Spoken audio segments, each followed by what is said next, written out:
Namaskar and good evening to all. A very warm welcome to all our viewers. आज के इस बड़े ही बृहद और रोचक व्याख्यान श्रृंखला में आप सभी दर्शकों का स्वागत है. Welcome to our very special today's evening session of the distinguished lecture series being jointly organized by the Archaeological Exploration and Excavation Department of Heritage Society Patna in collaboration with Center for Historical Studies and Archaeology, Central University of South Bihar in Gaya. As we are celebrating the centenary of discovery of Harappan civilization this year, we are organizing a series of 12 lectures on different themes of Harappan culture, which will be organized every month. Today, it's our second talk in this series. The topic of today's lecture is Harappa, Excavation, Culture and Civilization. Our lecture will begin very shortly. Our today's program is live on Facebook, YouTube, and Twitter page of Heritage Society. I request all our viewers and followers to join our program as soon as possible. You may also post comments, feedbacks, queries, questions in the comment box in order to discuss with those with our distinguished speaker of our today's evening session. I also request our followers to share the live link of this session so that we may reach out to more and more people in our effort to preserve and promote the rich cultural heritage and to aware the common mass of the heritage that we have inherited from our ancestors and the heritage that we share all together. It's a shared heritage and it's our shared responsibility to promote our culture among the common mass. Today, it's my great honor and pleasure to welcome our distinguished and eminent speaker, Dr. Alok Tripathi sir, who is currently a professor at Assam University in Silchar. I wholeheartedly welcome you, sir, in our today's program. It's really a privilege to see you today in our program, and we are really fortunate to that we are going to hear you, sir, on this very important and relevant theme of Harappan culture. I also welcome Dr. Sudhanshu Jha sir, who is currently the head of the department in Center for Historical Studies and Archaeology at Central University of South Bihar in Gaya. Dr. Sudhanshu Jha sir is also the convener of this program, and we are running this series with support of Central University of South Bihar. Uh, I may now request Dr. Sudhanshu Kumar Jha sir to kindly begin the session formally. Thank you so much, sir. Thank you, Gulshan ji. Respected Professor Tripathi sir, Gulshan Nanda ji, Director, Bihar Heritage Society, Dr. Anantashutosh Dwivedi, Director General, Bihar Heritage Society, and all dignitaries and participants on this digital platform. Good evening to all of you and a very warm welcome. As we know, the Department of Historical Studies and Archaeology, Central University of South Bihar, Gaya, and Bihar Heritage Society are jointly organizing a lecture series to be held throughout this year to mark the centenary year of the excavation of Harappa in 1921. With the excavation of Harappa and Mohenjo-Daro, the oldest civilization came to the light. Since then, a number of explorations and researches have continued, and we have come to know about important features of this great civilization in details. The researches are still going on, and a number of dedicated and sincere scholars and archaeologists like Professor Tripathi have been undertaking the pen to bring forth all the hidden characteristics of this great civilization. The centenary year provides us a great opportunity to take stock of different aspects of the research regarding this civilization. It is very pleasant moment for us that Professor Alok Tripathi, a great scholar and archaeologist, is today with us to enlighten us about the issues, relevance, and perspectives of this great civilization. As we all know, Professor Alok Tripathi is a pioneer underwater archaeologist in India.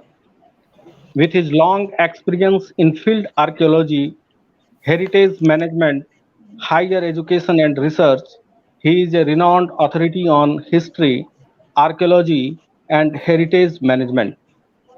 Professor Tripathi has directed several archaeological excavations in different parts of country as well as in the Indian Ocean. He founded the archaeology wing in the Archaeological Survey of India. Several underwater archaeological excavations conducted under his direction in the Arabian Sea and in the Bay of Bengal earned international recognition. The most experienced underwater archaeologist in the country, he has worked as resource person in UNESCO Asia Pacific Field Schools for training underwater archaeologists from several countries.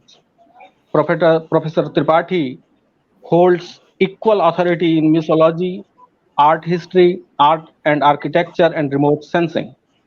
He has traveled widely to several countries and he is the only social scientist listed among the 10 brightest young scientists in the country. Presently, he is a professor at Assam University Silchar and the director at Center for Archaeology and Mythology. He is now engaged in critical analysis of policies for heritage management, archaeological researches, and understanding of Itihas. It is in fact a proud moment for all of us that Professor Tripathi is with us to share his views.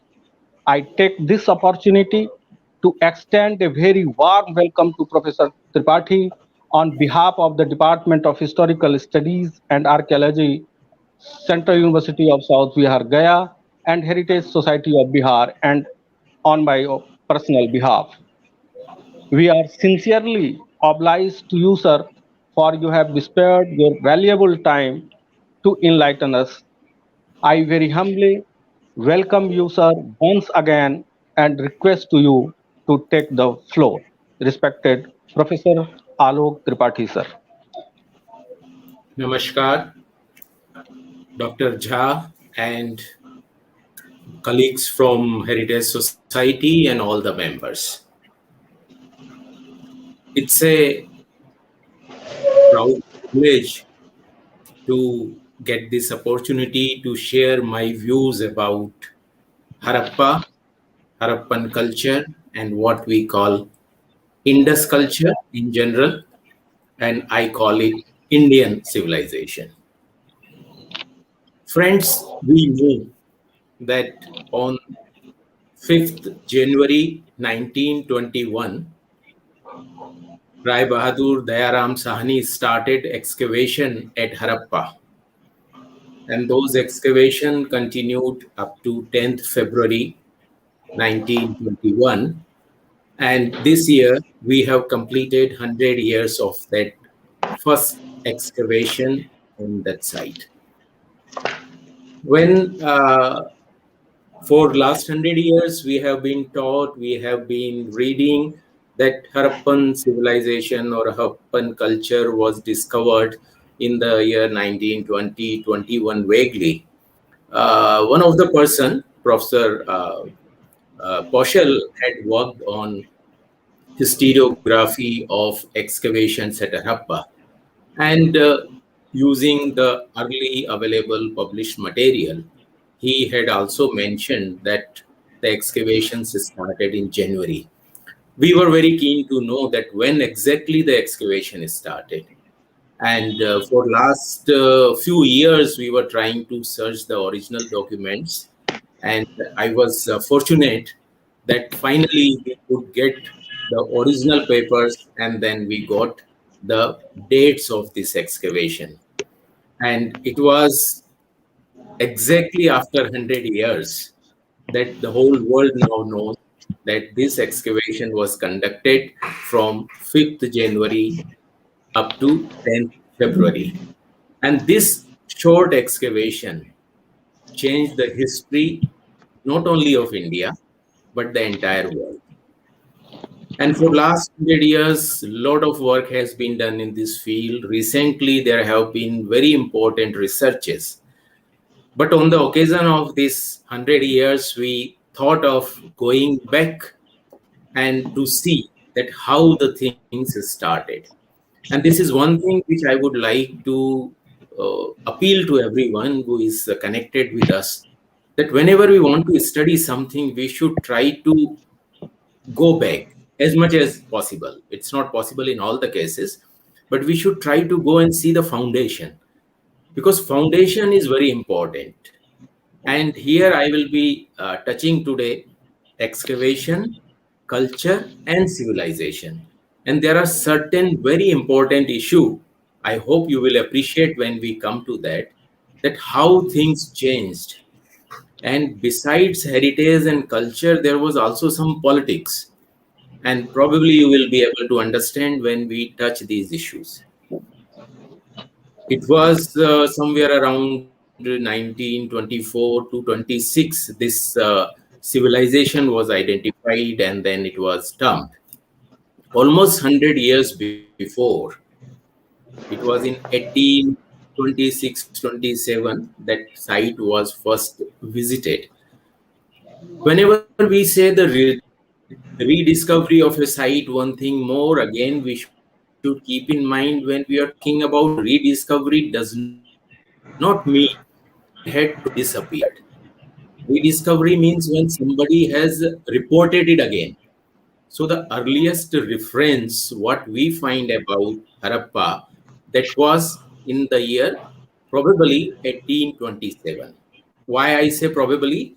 Because Alexander Cunningham in his report wrote that the site was visited by Charles Mason in 1826.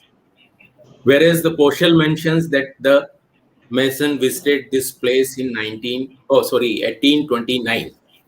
But when I went through the report, what he has published, to me it appears that it was probably the 1827, because he started his journey in 1826 from Bikaner, and then he moves, and then there is a reference of celebrating Christmas. So that is the end of 26. And after that, he mentioned about Harappa. So the visit of Harappa may not be earlier than 1827, though he has not mentioned any date about it. And it's a brief account where he mentioned this site and he write it as Haripah, Haripah. So how he reached there, then they had a camp, and then he described the site. And this is a very brief account, but very beautiful if you read it. He mentioned that how in front of their camp was a mounds, and the city was there, the town, the village, and then there was a brick castle, and on the other side there were high mounds, and on these mounds there were remains. On the back side there was high mounds, and then he describes certain remains there. And there is a frequent mention of this castle, a brick castle, probably in a very late period, somewhere in the late medieval period. Someone, a local chieftain, collected bricks, these Harappan bricks, and constructed a castle there. And early travelers have referred, probably it might have been the most prominent monument on the site. So therefore, they describe it in detail and they always mention. But when Alexander Cunningham visited the site, this castle had been was not there; it had disappeared. So he mentioned about this, and then he mentioned that what all he saw there. And every visitor who visited, he mentioned about a dargah, like dargah of No Gajapir, which was there, and some stone artifacts were lying. These are the stone rings. As now we know that they might have been the parts of the architectural pieces, might have been the parts of the pillars, as we have got at Dholavira many such fragments. So these rings were there, and it was popularly believed that these are the rings or thumb rings of Nogajapir, who was a giant person. So we know that whenever there is any historical place, some local traditions and stories are created, and people follow that. And because of that, one thing which is very interesting, that it is almost 200 years those remains were lying there and nobody touched them, because they have got some sort of religious affiliation. So they were lying there, everybody was seeing them, and everybody was writing about them, but nobody destroyed them, nobody moved them. Whereas when the railway line was being put, the contractor comes there and he removes all the bricks from all the structures, which were the historical structures. So a religious affiliation generally, which we find with our cultural heritage in villages, that really help in some way, because people start worshipping them, even a broken stones, as the god, and nobody touch them, nobody remove them, nobody sell them, nobody smuggle them. So that was a kind of tradition we had in India, which preserved our heritage for thousands of years. Even we have no departments and no custodians of that, so even the people were taking care of their own heritage. And that is one very good example when we talk about or we read about these artifacts which was lying there, and every person who visited them found them. And as I have mentioned, that he also mentioned about certain local traditions. So this is an important thing for everyone. When we often say that such and such site was discovered by so and so, and it creates an impression as such before that nobody in India knew about those sites. But that is not the case. So Harappa was known to local people. They had certain traditions related to its history and the past. There were certain remains which were known to people, and they were respecting them and preserving them in their own way. So the first European who reported was Charles Mason. And then he mentioned about a mound. And one thing more, that was a time till that Europeans were saying that India is a very new country. Indians have no history. And the history in India starts with the invasion of Alexander the Great. So they never thought there could be anything which is earlier than 3rd or 4th century BCE. So whenever they were finding anything, they were trying to relate it with the invasion of Alexander. And Mason also tried to do this. So he tried to identify this place with what is described in the Greek sources associated with Alexander. So they try to find and then uh, try to identify based on what they knew. So that is again a very important thing. If you have a preconceived notion in your mind, even if you find something very interesting, very old, you will not be able to understand it. I'm going to touch these issues which are related with Harappa, but they are very deeply connected with the history and archaeology. And anyone who is working in the field of archaeology has to learn from these experiences. But how preconceived notion can make a big difference in the field of archaeology. And Mason also had prepared a sketch of this castle. He doesn't mention it there when he writes about Harappa, but later on, when he reaches to Multan, and while describing about the city and the people around him, he mentioned that when he was at Harappa, he has prepared a sketch, and this sketch has lost. So if that sketch was available, that would have been the first authentic document giving information about the structures at Harappa. That was almost 200 years ago, 100 exactly 194 years ago when he visited it. Just after a few years, in 1831, Alexander Burnes visited this site. Alexander Burnes visited this place in 1831, and immediately after 3 years, he published his account, Travels into Bokhara, in 3 volumes, where he mentioned about this site. and the description is more or less the same as the mason has said. After that, and let's understand these two Europeans, they were not archaeologists. They were just the travelers. So they passed through the site and they recorded whatever they saw, whatever they heard. Alexander Cunningham visited this site in 1853. And that was the time when he was not in Archaeological Survey of India. So it was prior to that. And he did not mention about these visits. He writes only in the 1875. So, but he says that first time he had visited this place in 1853. And he was just like a visitor. And probably he was roaming in that area or visiting ancient sites to collect the coins, because that was the time when he was studying Indo-Scythian coins. And he stayed in 53. And as we know that Alexander Cunningham, right from the very beginning, was keen in archaeological remains for different purposes. So he visited these mounds, he identified certain structures, he cleared certain steps, which he writes almost 20 years later when he became the Director General and he published his reports. So again, 2 years later in 1855, he visited this place second time. Again, no mention, probably for the coins, because he was collecting in Punjab area, he was collecting coins and he was writing on them. Finally, he becomes the Director General, and as the Director General of Archaeological Survey of India, he visited the site in 1871, 72, 73. And I'm talking about the second phase of his tenure.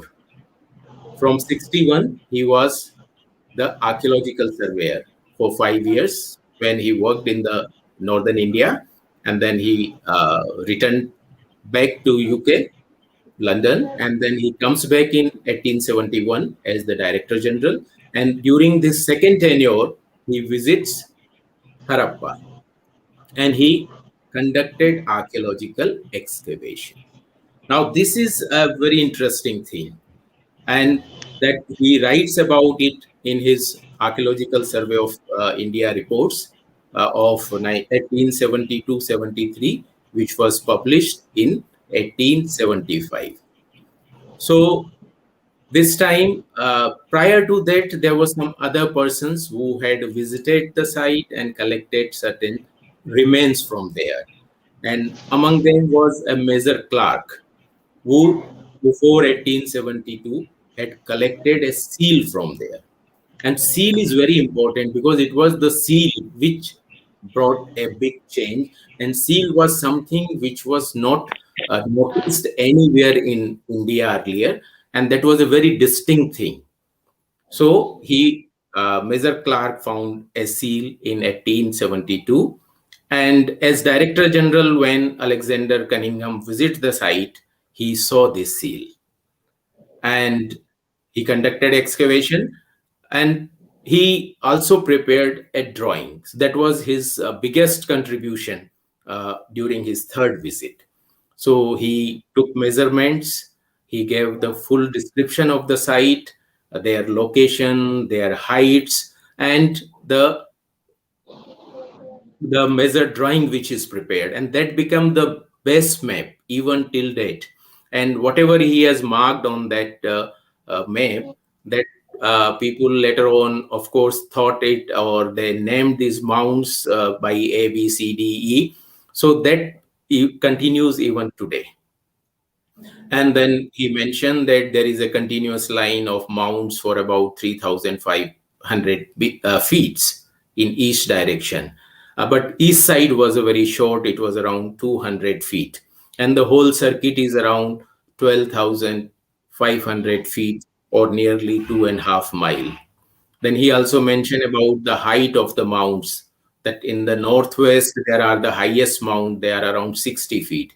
And when Dayaram Sahni visits in 1920-21, then he finds that the measurements given by Cunningham was quite accurate. And the northwest height of the mounds was around 60 feet. In southwest and south, the mounds were around 40 to 50 feet, and to the north, that is towards the dry bed of River Ravi, it was around 25 to 30 feet. And before he visited, because of this railway construction, all these means structures on the survey were robbed and bricks had been removed. So the surface was very badly disturbed. And that actually disappointed Cunningham, and he found that there is not much potential. He mentioned in detail about the local tradition about a king, Raja Harpal. And as the locals informed him that the king ruled at this site around 1300 years ago, so he calculated it, and he writes that Harappa would have been destroyed by Muhammad bin Qasim in 713. Why I'm telling it? Because that was the notion that time. And the British archaeologists believed that anything in India is not very old. So even when Cunningham was on the site, he was ready to accept that this could have been a historical site. And by his calculation or his intelligence, he put the date of its destruction 713 AD. So this makes a difference. So it is not that individual. We know in archaeology we go from known to unknown. So if your known is faulty, what you describe or interpret, that is going to be faulty again. And that is a significant thing. So Cunningham missed a great opportunity. He could not identify it. And we know that Cunningham's main objective was to find Buddhist sites. During his first tenure also, he was following that Buddhist traveler. And when he reached Harappa, he tried the same thing. He tried to identify this place with a place which the Huensong has mentioned and where the Huensong has halted for 2 months. And the site was known as Pofa Tolo. And Alexander Cunningham feels that this is the place where Huensang could have been stayed for 2 months, and all these brick structures which he noticed would have been the monasteries, Buddhist monasteries, where the monks were living, because this was the description given by the Huensang. So he was following Huensang and trying to identify all old places as the Buddhist sites. And he did same thing with Harappa. So it is not that 1920 was the first visit by an archaeologist. It was not that 1920 was the first excavation.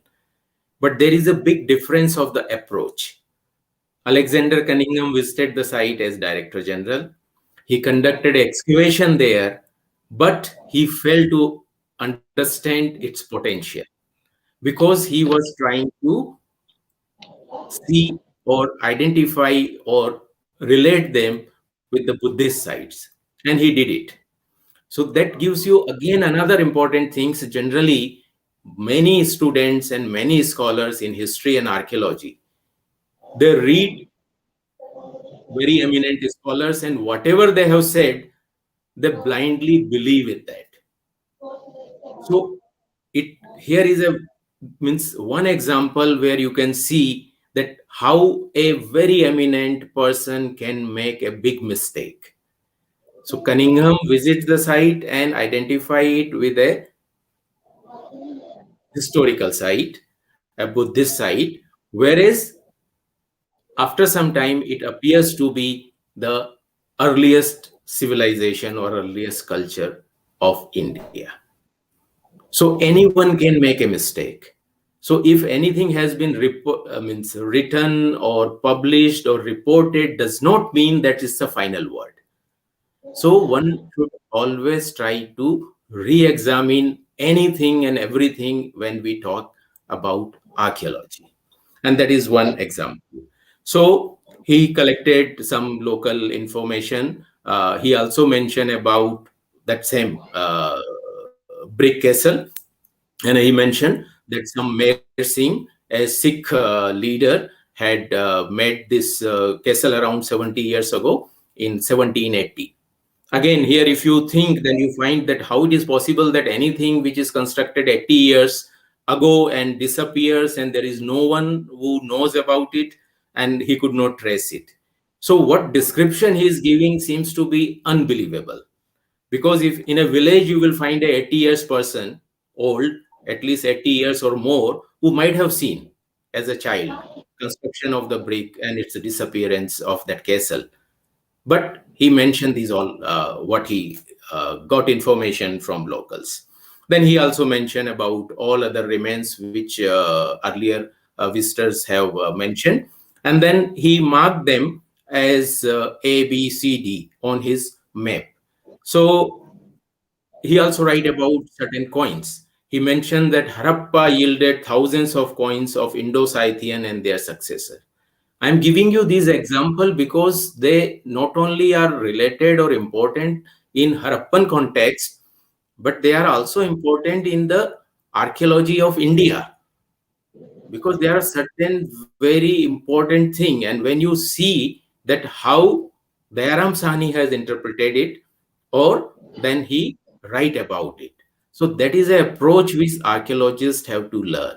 So I am going to not only focus purely on Harappan, but also the things which are associated with the site and are having a very deep relation with our working even today.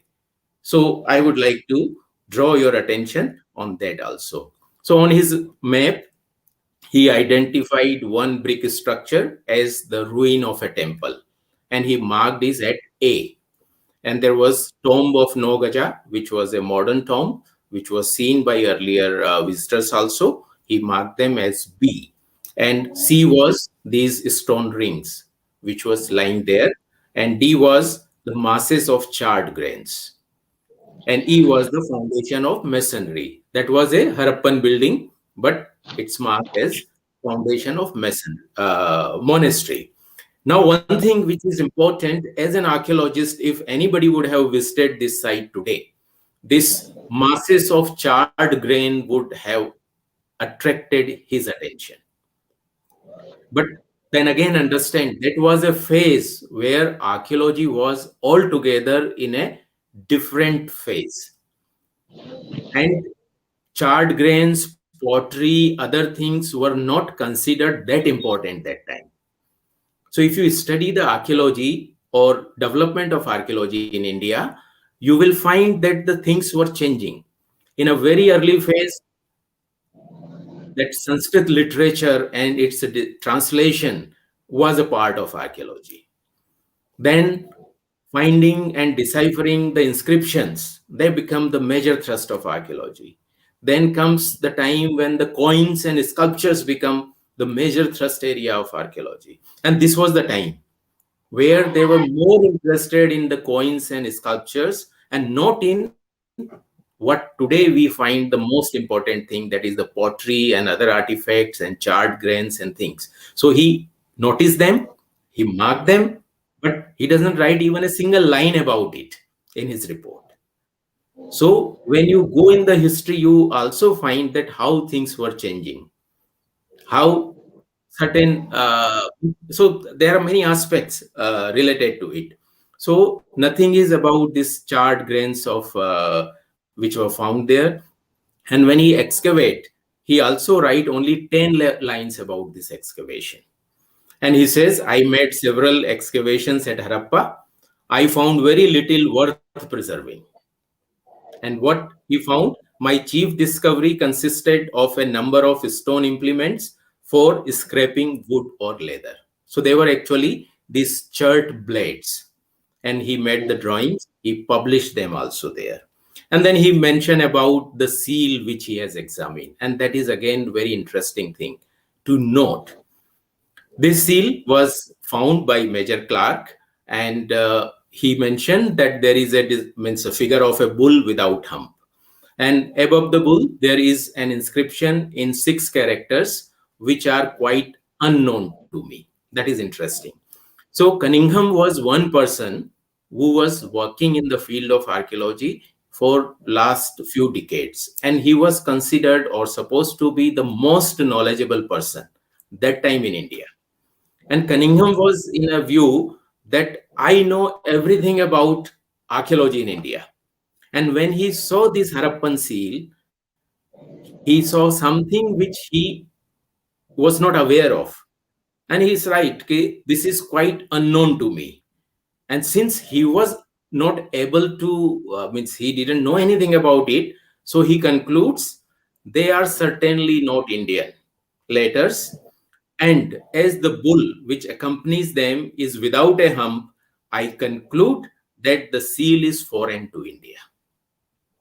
And by this approach, Cunningham missed the golden opportunity to discover earliest civilization of India, because he thought this is something which I don't know. And since I do not know, it cannot be Indian. And therefore it is foreign. So the chapter closed there. And then he stopped his work there. He did not pay attention. He did not inquire about if I don't know this thing, what it could be. So he did not have that approach. And he says simply, it's foreign, matter ends there. And then he misses this golden opportunity. Otherwise, the Harappan culture would have been discovered or identified long back in 1872-73.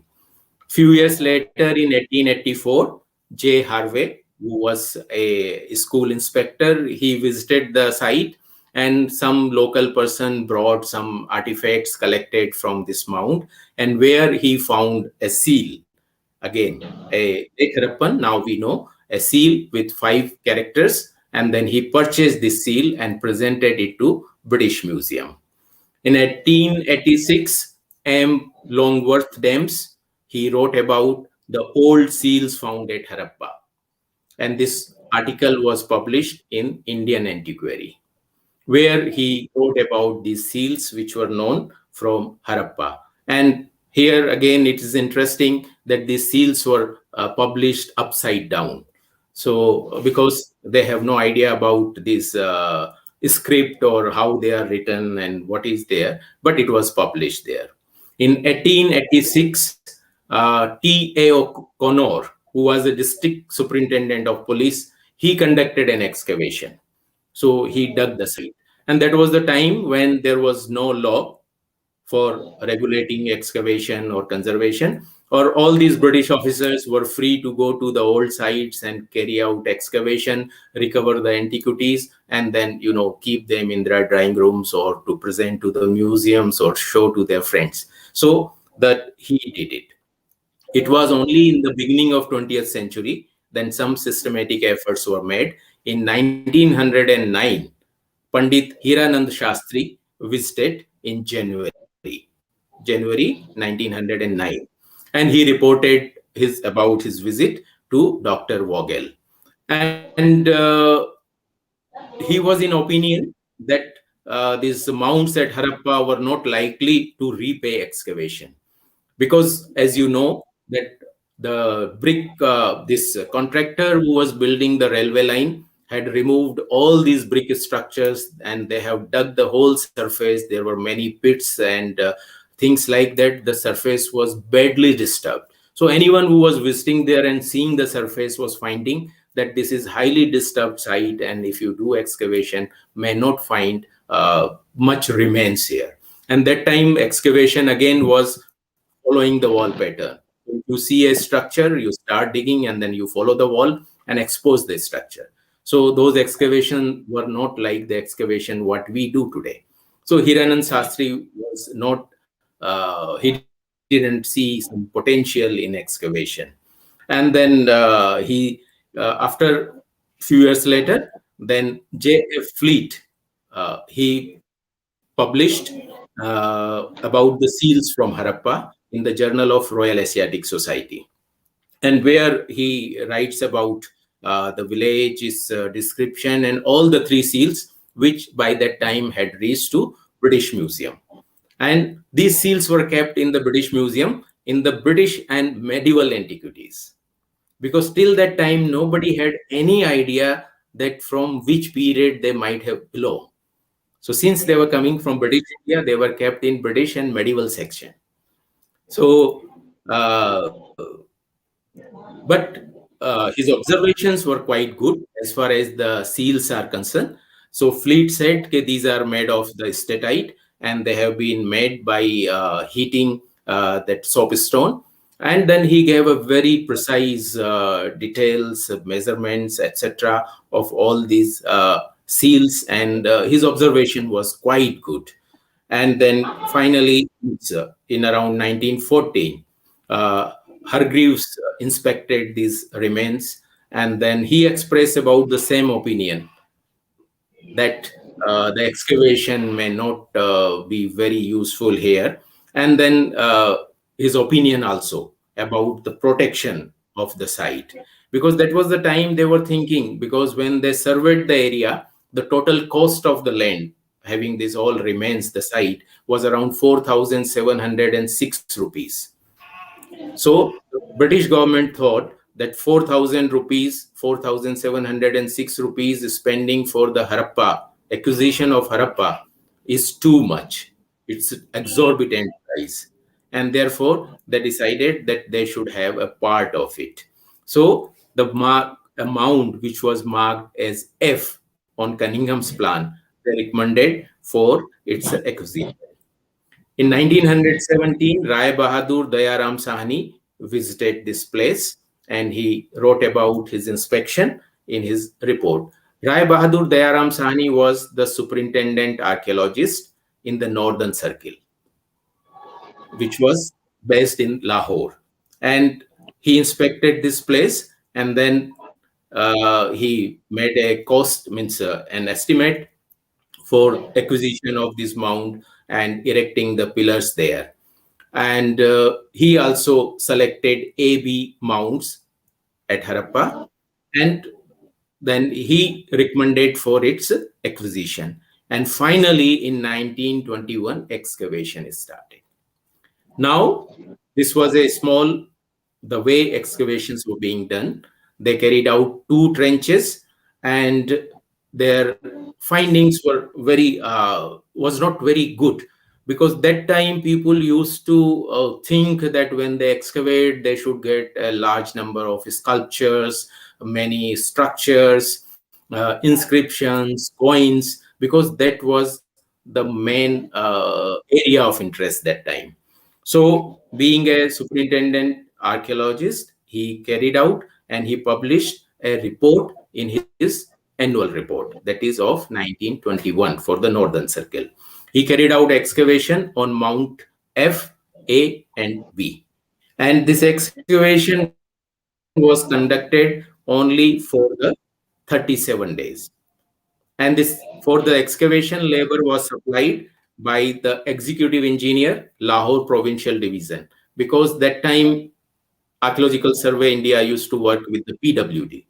So it was the engineer, executive engineer, who was responsible for all these expenditure and arrangement. And even they didn't have local laborers, so they brought laborers from Bikaner, and they stayed on the site. They conducted excavation. So they carried out a excavation on Mount. So that was around 780 feet from north to south and 970 feet from east to west. And its height was around 25 to 30 feet. And this was covered with the bricks and other remains. So they carried out a large trench there, which was around 500 feet in length. And in this excavation, they had a system. I'm calling a system which they followed there. It was not like the system what we follow. And they excavated this trench to around 12 feet in depth, and they found a number of structure. They were marked A, B, C, D, E, F up to L. And few things which are noteworthy, that is that Dayaram Sahani noticed the size of the bricks, and he notes that the size of the brick, which is 11 inch by 5.5 inch, by 2.5 to 3 inch. And this is something which is very scientific or very interesting, because prior to that, all the bricks which he had found were having different sizes. They are bigger in size, and this scientific ratio, that is one length equal to two breadth, that was a very scientific from construction point of view. And then he noticed that this kind of ratio is not found anywhere else. So that was a one important thing he noticed there. And he also remembered there is some brick which is in Sarnath Museum having almost same proportions.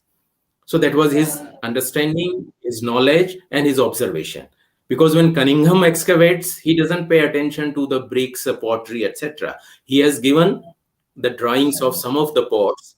He found a lot of pottery, and he has also found other objects, but he did not pay proper attention because that was not considered very important that time. So here he pay attention to the bricks and find that these this ratio of the bricks is very significant for the better construction. And then he also study all the pottery. He carried out excavation at 3 sites, and these trench were named A, B, C. And then he gives a full list of all the artifacts which are found from there. And he divide all these findings in three category, mainly broadly, that is the pottery, the ornaments, and the terracotta figurines. And he described them. And not only that, he gives the description, he also divide them in broad shapes or types of shapes. And that was something, if you consider today, it's general, nothing is special. But if you consider in his time, that was a very advanced thinking and a very progressive work. So he put these all pottery which he found in different groups and made the broad categories of the pottery. So that was a very significant study of the pottery in that early time. And another thing which, like any other archaeologist, the Aram Sani was also disappointed when he did not find many sculptures. He found some polished stone, and he feels that these stone objects might be belonging to the Mauryan period. And there was some stone artifacts which were rough, so he feels they might be of Kushan period, because that was the thinking that time. Everybody was trained and everybody was taught in the same way. And he even writes that I did not find sculptures here, getting disappointed. But he was not realizing actually that what he is going to find, and his contribution is going to be remembered in the history of archaeology. So he writes about them, he tried to find out, and the structures which he has found was very fragmentary. Not a single structure, means he could not make out a plan of this, but very precisely he made the plan of the trenches. He draw the section of that, and he recorded every pottery and then gave their full description. And in each pottery or each artifact, he has mentioned their location and their depth. So that was the early stage of excavation when these things were not done. The most important thing here is that he did not find any coin. And this is what I draw everybody's attention. Uh, when he did not find any coin, and if you recall, Alexander Cunningham has written that Harappa has yielded thousands of coins. And Alexander Cunningham was the Director General, the first Director General. He was a British, and he write in his official report that Harappa yielded thousands of coins. And when Dayaram Sahani carried out excavation, he did not find a single coin. And in his report, being a superintendent, very lower in rank, he very clearly writes, and I quote it: General Cunningham states in his Archaeological Survey Report, Volume 5, page 108, that Harappa has yielded thousands of coins of the Indo-Scythians and their successors. Neither Pandit Hiranand Shastri nor Mr. Hargreaves and Mr. Gupte obtained any such coin during their visit to Harappa.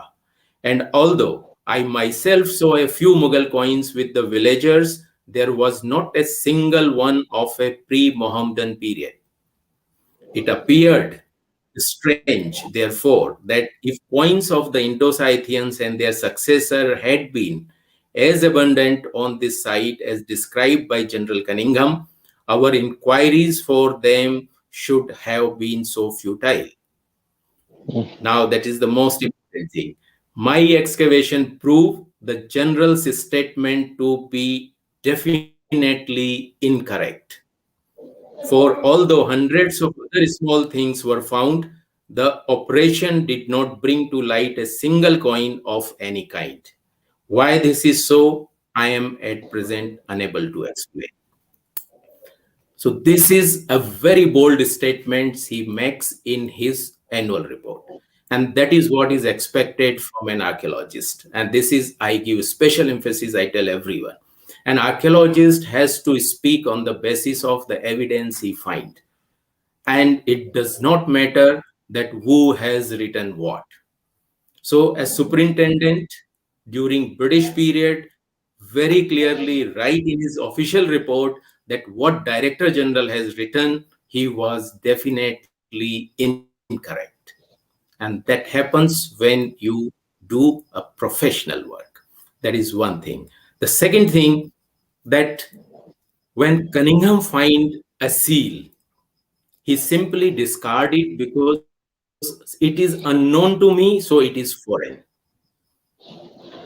Dayram Sahni also found the seals. He also found the script, which was unknown to him. But he has an Indian perspective. And when he got these seals and these evidence, he found that they are the things which are unknown.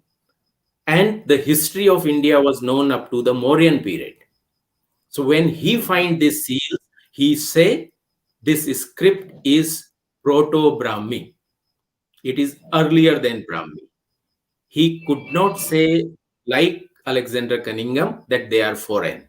So he believed that they are Indian and they are from a period about which we do not know.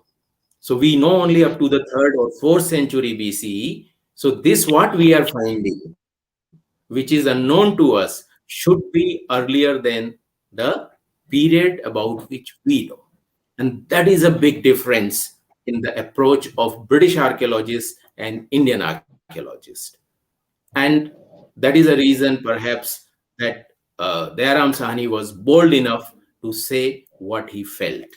And of course, in his draft report, he has used the word Proto-Brahmi. And then John Marshall, who was the Director General, wrote him not to use the word Proto-Brahmi, and then he did not use it in his report. But we saw the original papers that where he had written this. So that is a difference, how your approach, how your perception make a big difference. If Cunningham had this approach, Harappan civilization or Harappan culture would have been identified in 19th century. But he simply discarded it because something unknown, so not Indian. Stop.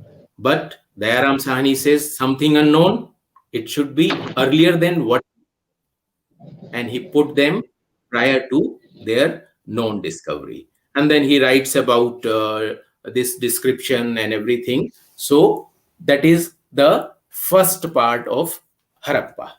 Now the second part is when they found something which is unknown, which is new, and it is found for the first time, that so they called it Harappan culture.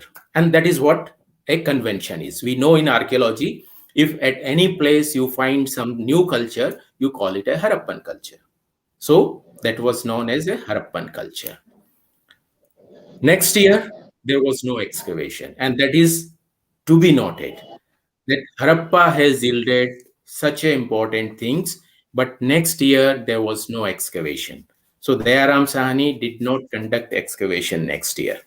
So 1920-21, excavation at Harappa. 21, 22, there was no excavation in Harappa. There was excavation at Mohenjo-Daro, which was conducted by R.D. Banerjee. I have spoken about Mohenjo-Daro, its discovery, its finding. I'm not going to speak much on that. I'll just move towards the culture and the civilization. Then again in 1922-23, Mohenjo-Daro was excavated. And in 24 only, John Marshall saw the material from Mohenjo-Daro and also from Harappa. And he realized there is a great similarity between these two. And these two places are situated far away from each other. So first time he got an idea that there is something as culture which is existing in a large area. And he was unable, like any other British, because he also had the same idea that India has no early civilization or culture. So these all things should be foreign. And he has no idea about their date, about their antiquity, about their importance. But one thing what he did, that he published a article on these findings in Illustrated London News in 1924, with a hope that someone who is knowledgeable would be able to help. And it happened. In the very next issue of the Illustrated London News, Professor Says, who was working on the Sumerian and Mesopotamian civilization, he identified them, the similarity between these findings and the findings of Sumerian civilization. And next week, means in the second week, Ged and Sidney Smith wrote a detailed article about the similarity of these findings with the things which are found at in Sumerian civilization at Mesopotamia. So it was for the first time that they came to know that there is some similarity between the findings at Harappa and Mohenjo-Daro and what is being found in the Mesopotamia. And they may date back to the 3rd or 4th millennium BCE. Then Mackay also wrote a letter to Marshall, and where he was the director of American expedition at Kiss, and he mentioned that about this similarity, what is being found at Kiss and what is being found at Harappa and Mohenjo-Daro. And he also mentioned that a Harappan type seal was discovered in the debris beneath a temple of Hammurabi time that is dated to around 2100 BCE. So it was earlier than that. So it belongs to 3rd millennium BCE. So here for the first time, they come to know that what they are finding is very old. It belongs to a period about which they have not ever thought of or even dreamt of. And here in 1923-24, John Marshall comes in a picture. Now things changes, and that is an important phase which we should know, because we are talking about 100 years and developments and everything, but we have to first see what happened. First we have to examine the foundation. Then of course, if you come in the superstructure, you will find many things.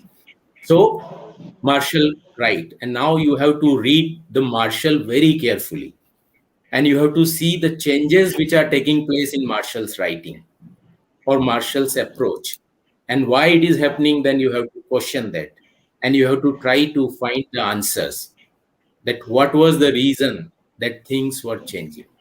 So initially we know, we're talking about that Harappan culture, that's a convention. When you find any new culture at any place, you call it by that name of that place. We have Ahar culture, we have Harappan culture, we have Paleolithic cultures, and many other things. So we do that. Similarly, about civilization, there is a convention around the world that if you find a civilization in any country, it is known by the name of the country. So the civilization in the Yellow River Valley or in its precinct, that is known as Chinese civilization because it is found in China. And civilization which is found on the banks of Tigris and Euphrates, that's known as Mesopotamian civilization because it was in Mesopotamia. The civilization which is found in the Nile Valley is known as Egyptian civilization because it is in Egypt. So all the great old civilization in the world are known by the name of their countries. But the earliest and the largest and the oldest civilization which is found in India, unfortunately, we Indian even call it Indus civilization and not Indian civilization. And that's a big question. We never question in 100 years that when China, a civilization is China is called Chinese civilization. A civilization in Mesopotamia is called Mesopotamian civilization. A civilization in Egypt is called Egyptian civilization. Then why the ancient civilization of India is not called Indian civilization? We did not question it. That is what we have to question. And now look at it, that how it happened. When Marshall enters in the scene and he writes. So in the very first note which he wrote in 1923-24, before the report of Mohenjo-Daro excavation, he writes it's an epoch-making discovery. And he also write what the Europeans thought. He very clearly writes, India has almost universally been regarded as one of the youngest country of the world. Today, if somebody say this, the whole world will laugh on it. But that was the belief of Europeans and even of Marshall, that India is one of the youngest country in the world. So this was their thinking. And with this thinking, they were working in India. So you can imagine that how their interpretation is going to be. And then he further writes in the same article, now at a single bound, we have taken back our knowledge of Indian civilization some 3,000 years earlier. So even the Marshall, when he start writing on Indian civilization, he used the word Indian civilization because that is the convention. Any simple person would have called it Indian civilization because it was found in India.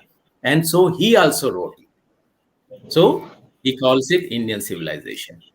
But as you know, that British never thought or they never believed that Indian could be civilized because they were telling around the world that we are in India to civilize these barbarians, these uncivilized persons, these snake charmers.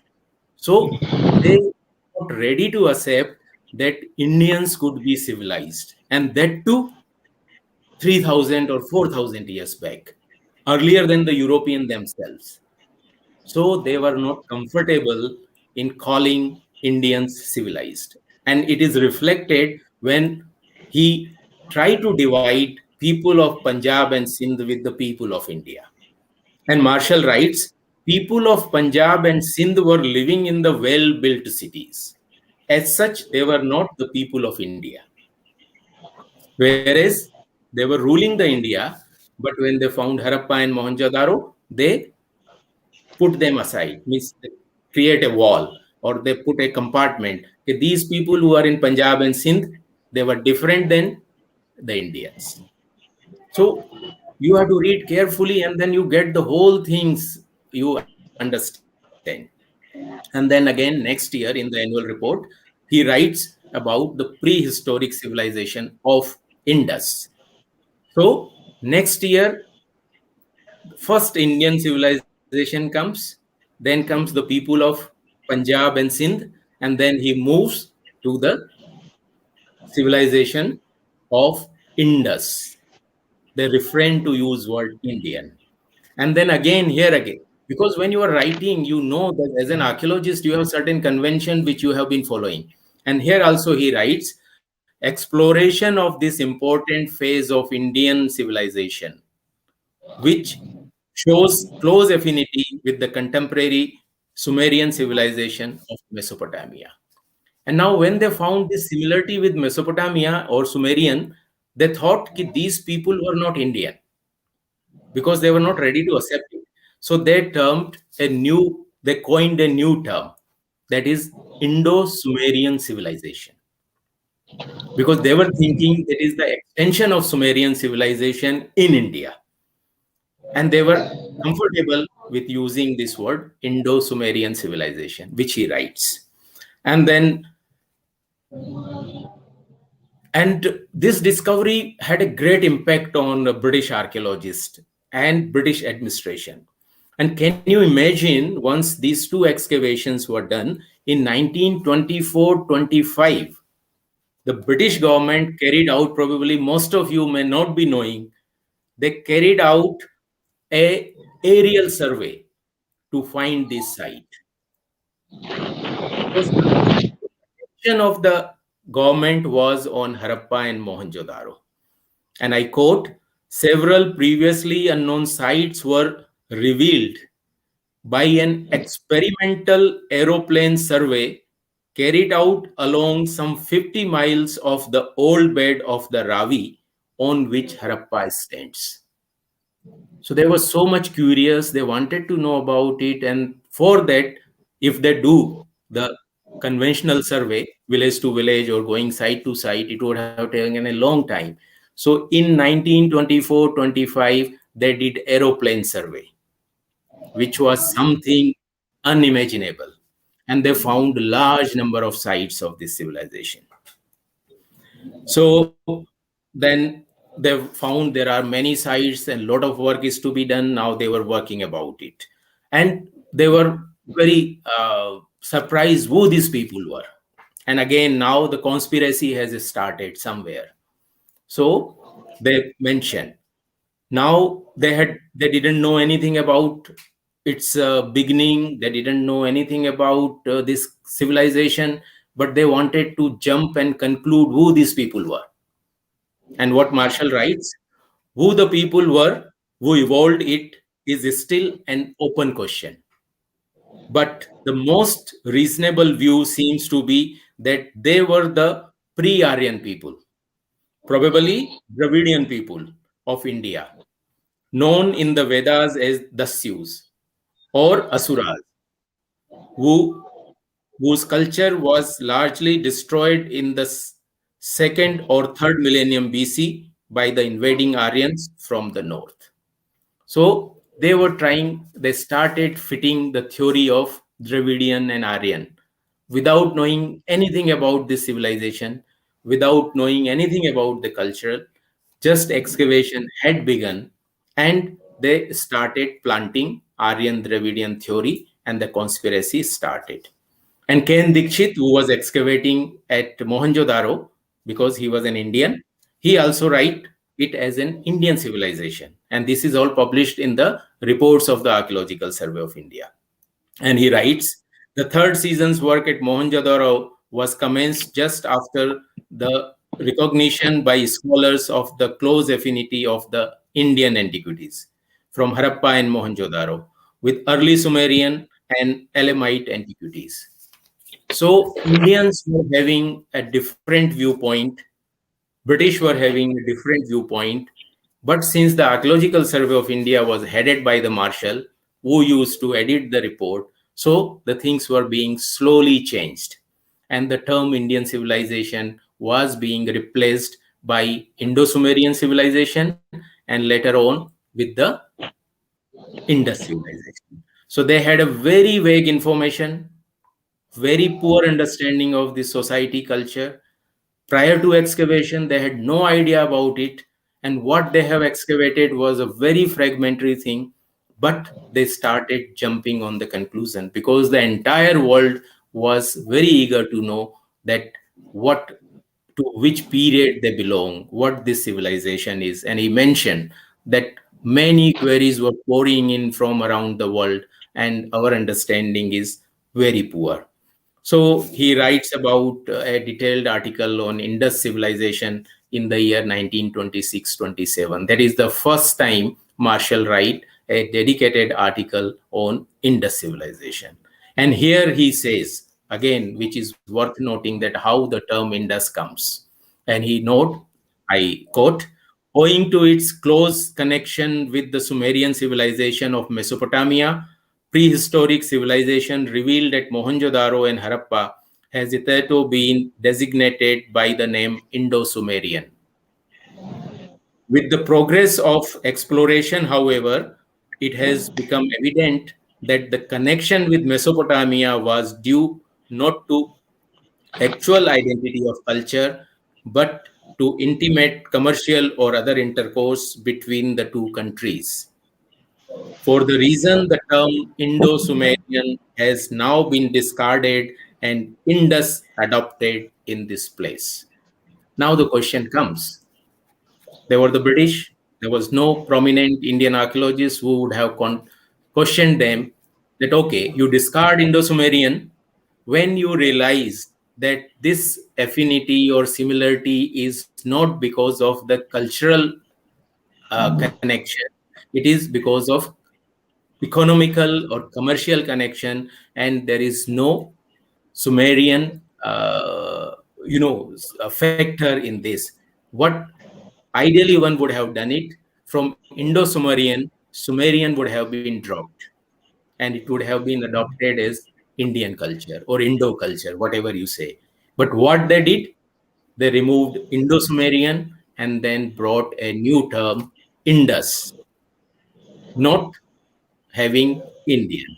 And that is done in 1926-27. And the most unfortunate part is that it is continuing even today unquestioned, and even we Indians, even since independence, have not questioned that why our earliest civilization is called Indus civilization and not the Indian civilization.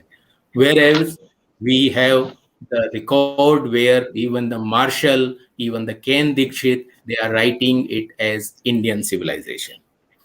So then he talks about the chronology, which was, we will have to appreciate that the chronology which Marshall gave is more or less unchanged till date.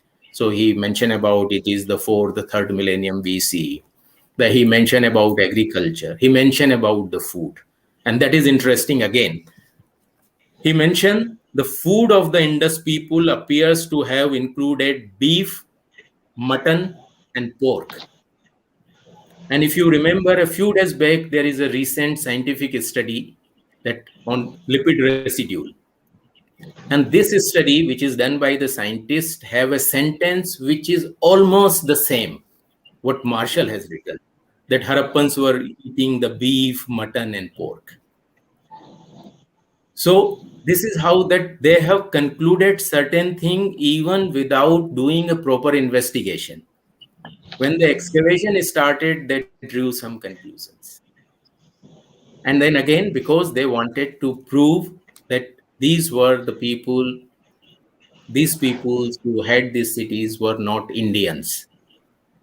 So the design you have to understand what the politics was going on behind this whole story.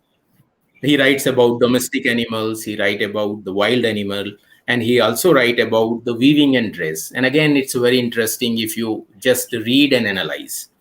He talks about different classes and he says, among the lower classes, men apparently were naked. So men were not wearing any cloth. Whereas he had no evidence that what they were wearing, because he himself write that no human figure have been found. So if there is no human figure, how can he say that the men were naked? And he also says the woman with narrow loin cloth only. And then he talks about that famous dancing girl. And what he writes, though there is one statue of dancing girl without even this garment. Now it's very interesting if he is trying to say, like the people of lower classes, like the men in lower classes were not wearing the cloth, they were naked. And this girl also is not wearing the cloth, she is not naked. Now, nobody questioned him that even if this girl was belonging to a lower class and roaming in the society naked, then why anybody will make a bronze statue of it? That too, by a very advanced techniques. So if you are making a bronze statue of someone, the person would not be a common person. It's a common sense. Must be a very important person. Then only you will make a statue. So you are talking about lower class men and women, and then you associate this dancing girl with that. So you just see the kind of approach they adopted, and we never questioned them. And then again, in the same thing, he said, ornaments, however, freely worn by all classes alike. So they were not having clothes to wear, but they used to wear ornaments freely. So such funny statements are made in archaeology, and those statements are not questioned during this last whole century. Then he talks about personal ornament, he talks about metal, weapons, knives, and pottery in general. And I have told you that Dayaram Sahni had studied the pottery in detail, classified them, he made the certain types of that. And then about writing. Again, when he talks about writing, when you talk about writing, the literacy and education comes, and again, that is something which is difficult to accept. So what he says, that it was employed for business and other purposes. And about the inscribed seals, what their impression was. These seals were worn by a cord around the neck or wrist. So they were not for business, they were not for sealing the consignment, they were just for decoration. And it is more likely that they served as amulet and that the animal engraved on them had a religious significance. So anything which prove the advanced nature of Indian society was an attempt was made to discard that, to make it, superstition, religion, belief, poor quality, lower classes. So without even knowing about the sites, that was the foundation. So this foundation was laid, and on this foundation, archaeologists around the world have worked. And even if you see today, I want to warn Indians, particularly the research scholars and the students, if you read the books which are published from Europe and America, they start their opening statement comes that civilization which existed in Pakistan and India. So they start. When we are talking about a civilization of India, Pakistan was nowhere. Not only that, when even this was discovered, Pakistan was not anywhere. But the most advanced writing, what is considered by the Europeans and Americans, they started with the Pakistan. And now they are trying to coin a new word, civilization of Southeast Asia. So they even don't want to have the name of India and Pakistan. So as an archaeologist, we also have to understand these hidden motives when we study our culture and our heritage. So they talk about art, disposal of dead, races, religion, and the emphasis lot about pre-Aryan, Dravidian, that it was the Aryans who came and then they killed and disposed them off, and then they had to move in the jungles. And unfortunately, without questioning these things, without understanding how these things started, till today, in last 1 century, we have been following them blindly. We are teaching these things even to our student. Our scholars are still quoting them. So now, when we complete 100 years of the discovery or the excavation at Harappa, which revealed or identified this earliest civilization, now it is the time that we revisit all what has been done during the last 100 years, analyze it. And that is something which is badly missing when we talk about history and culture, that most of the student, most of the scholar, and many of the teacher, they simply read the books, research paper written by others, and then simply transmit this information to their students. But before that, we have to read them carefully. We have to analyze them, that what is the motive of writer, whether he is saying on the basis of evidence or he is saying on the basis of his perceptions. And if they have a wrong thing, we have to question. And the one very wonderful example we have of Dayaram Sahni, that when he worked at Harappa, he found what Cunningham has said was wrong, and he says very boldly that what statement Cunningham has made was factually incorrect.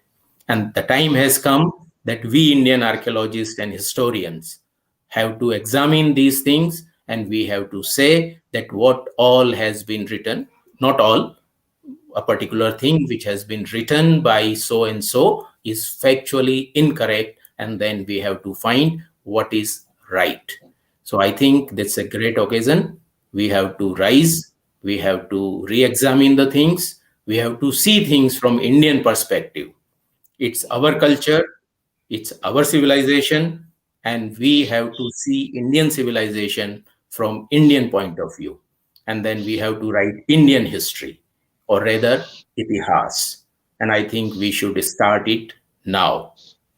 That's all. I'll stick with this. If there is any question or comment, I'll be happy to discuss.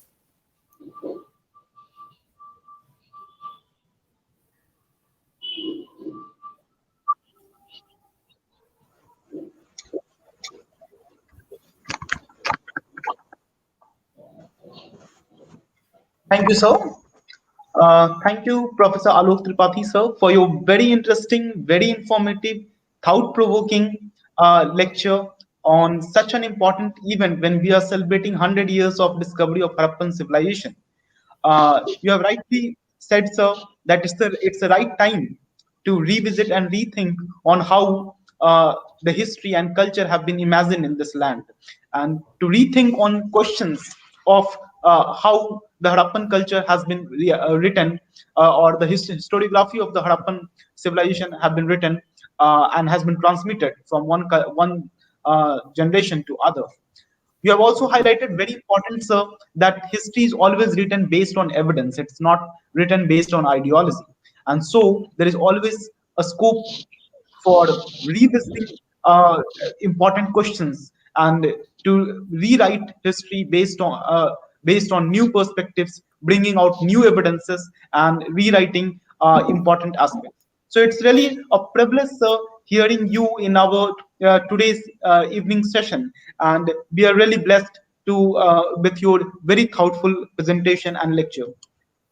You have also rightly pointed out issues that are integral to the Harappan discovery. And in fact, you have also shared the story of how the Harappan site was discovered in its early archaeology, early Indian archaeology.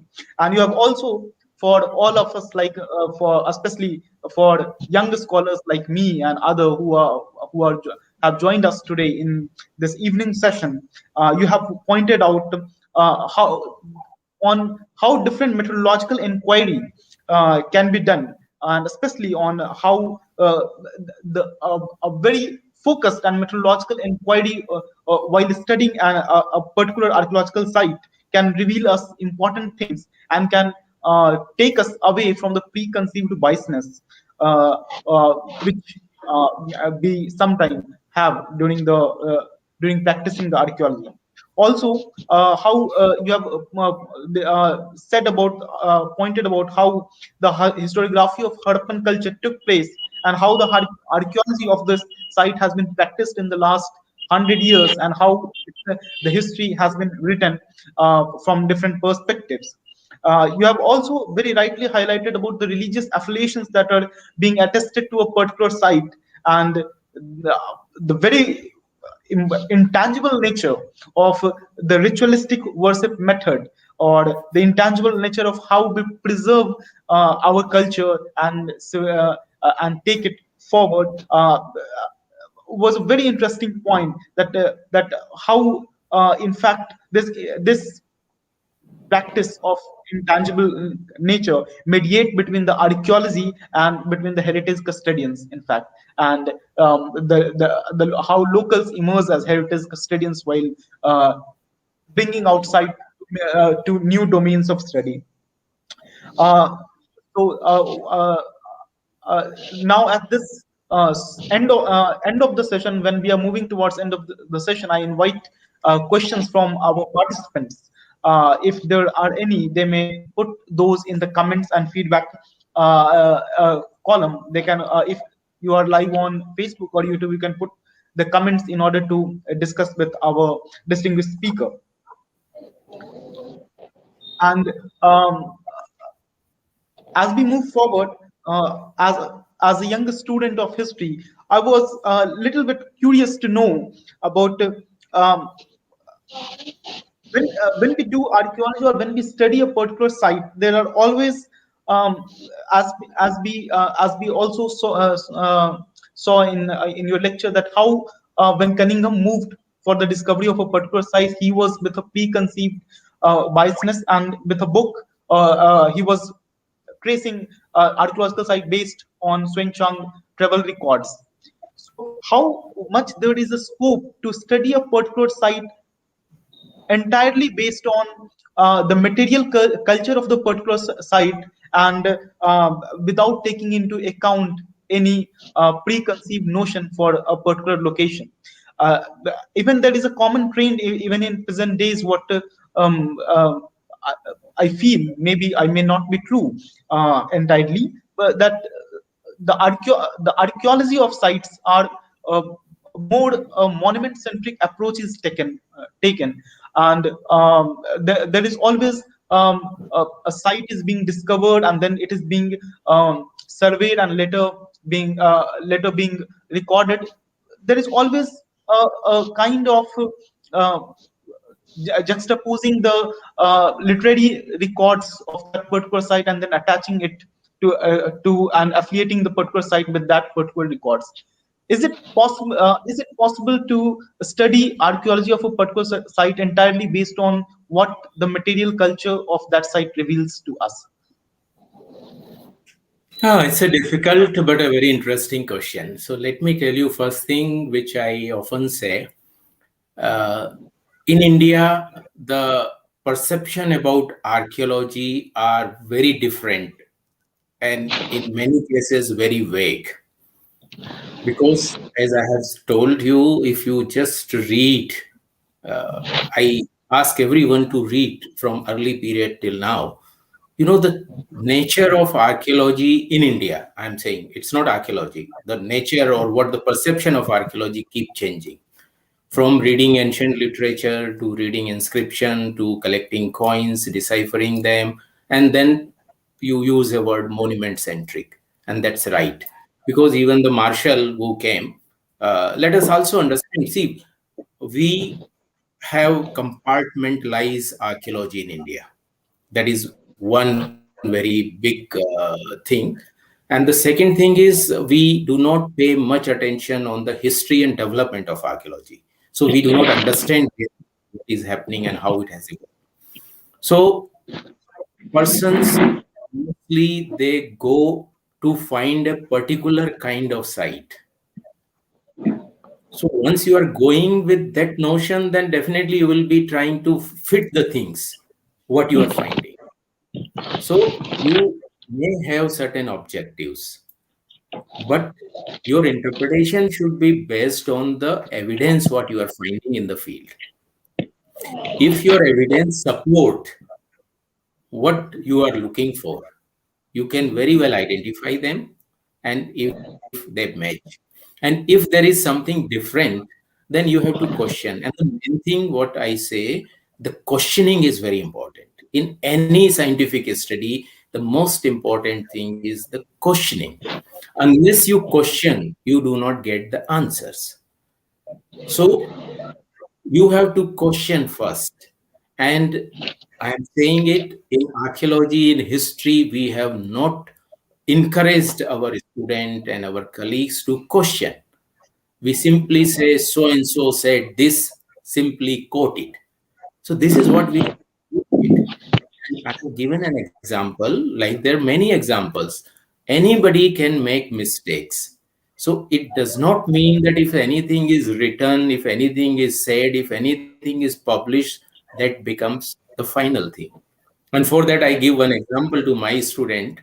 the spelling of archaeology, it start with A and end on Y. There is no Z. So you should always keep in mind in archaeology, there cannot be a final word. There is always a scope for something more. So as the techniques are developing, as our knowledge is developing, new evidence are coming, our knowledge, our interpretations are becoming better and better. So nothing is final. You always have scope for something more. So with that, what we identify today, tomorrow it may be proved wrong.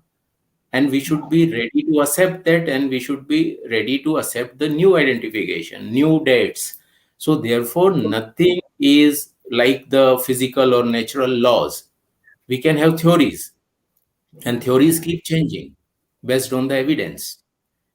So we should go with a very open mind, and archaeologist has to say anything based on evidence, whatever you find, and you have to speak on the basis of that. Tomorrow if new evidence come, you have to change what you have written earlier, and there should be no hesitation in that. And we know that things have been changing. Like before 1924, 21, the whole world believed that history of India start from the 3rd century or 4th century BC. And after one excavation, it was pushed back 3000 years back. So tomorrow there may be some discovery which may change the history again. So we should be ready for that, and we shouldn't have any hesitation. But again, we have to see the things from our point of view, and that is important, not by what European have written or what somebody has taught us. We have to have our own view, our own Yes. thinking, our own perception, and our own interpretation. And if there is any second better interpretation, we should be ready to accept that. So there shouldn't be any hard fasting. That's where we have to work. And main thing that anything what we accept, before that we have to analyze it. Anything. Yeah. Yes, sir. Definitely, sir. And thank you, sir. Uh, uh, and this is true that history is a never-ending debate, and there is always open for new perspective based on new evidences, and questioning is always important in this.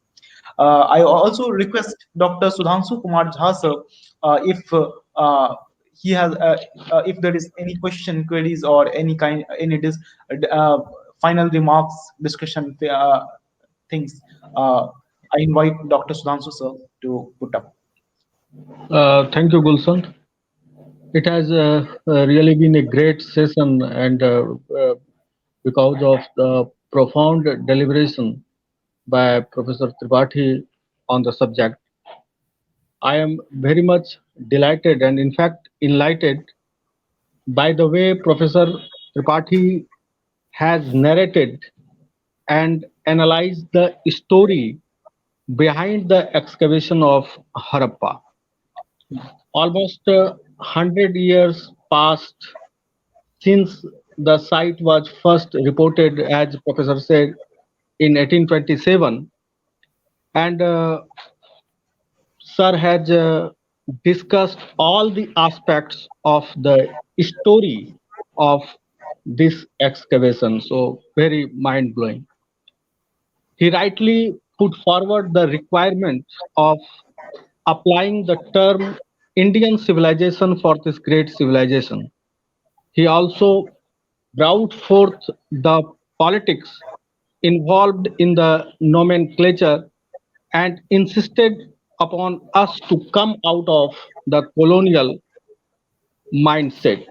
He also observed that religion and society do play an important role in preserving our heritage. He rightly stressed upon that the historians and archaeologists must be familiar with religion and society. He has rightly said that we should come out of colonial framework and revisit the civilization with our own Bharatiya perspective, Indian perspective, and this would be great uh, tribute to the great civilization on the occasion of centenary year. Thank you, sir. Thank you very much. Thank you, sir. Uh, I think possibly there is a question coming from one of our participants. Uh, if Professor allows us, then we can take up in Yeah, please. a brief. Sikhar IZ is asking, is it what we call evidence is always based on our present understanding of the material culture in today's world? So, what should be an evidence and what should not be evidence? What are the parameters to decide it?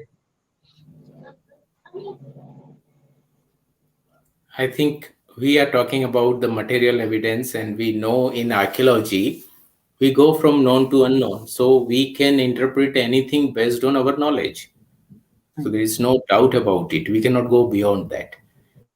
But that knowledge, what we are talking about is, I have already said, there is nothing final.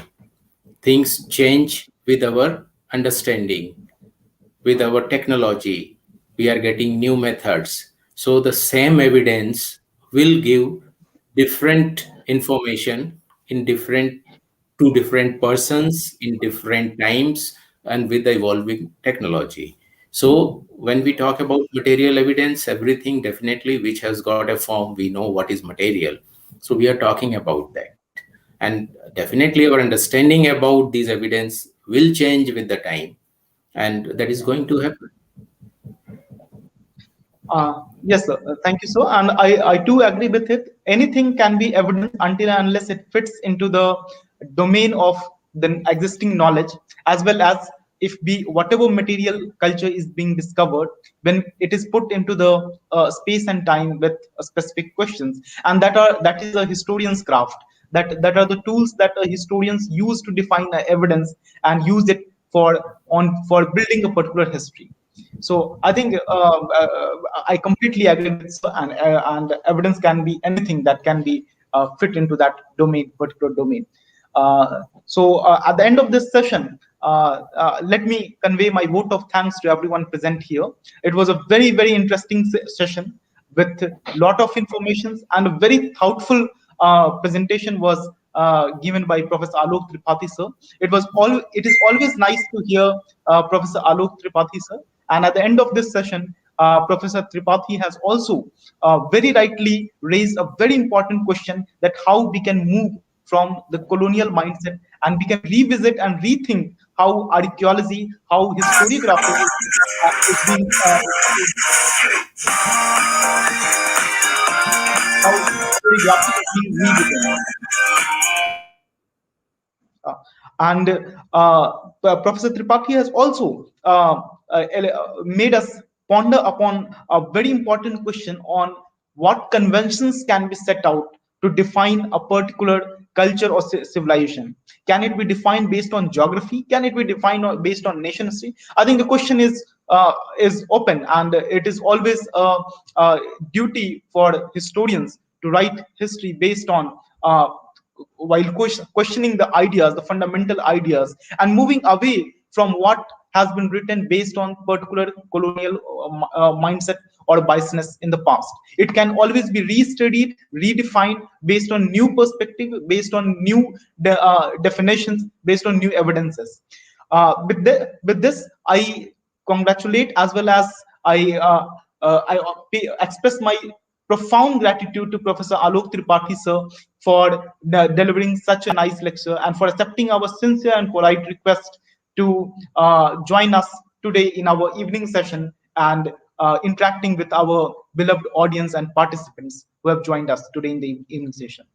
I also pay my vote of thanks to all the participants and followers who are connected with us during the whole session on different pages of Heritage Society and Central University of South Bihar on Facebook, YouTube, and Twitter.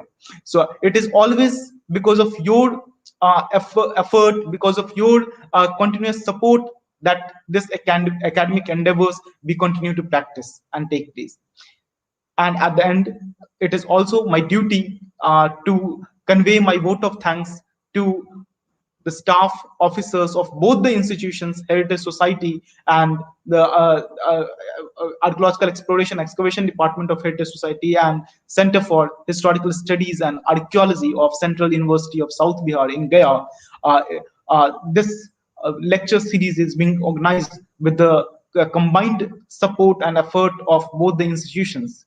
And I also pay my gratitude to Dr. Sudhanshu Kumar Jha for his continuous support and encouragement in taking this lecture series and organizing this monthly lecture series on Harappan civilization and culture. I also express my gratitude to our organizing secretary, Dr. Anantashutosh Dwivedi sir, for his continuous support and for organizing this monthly lecture series.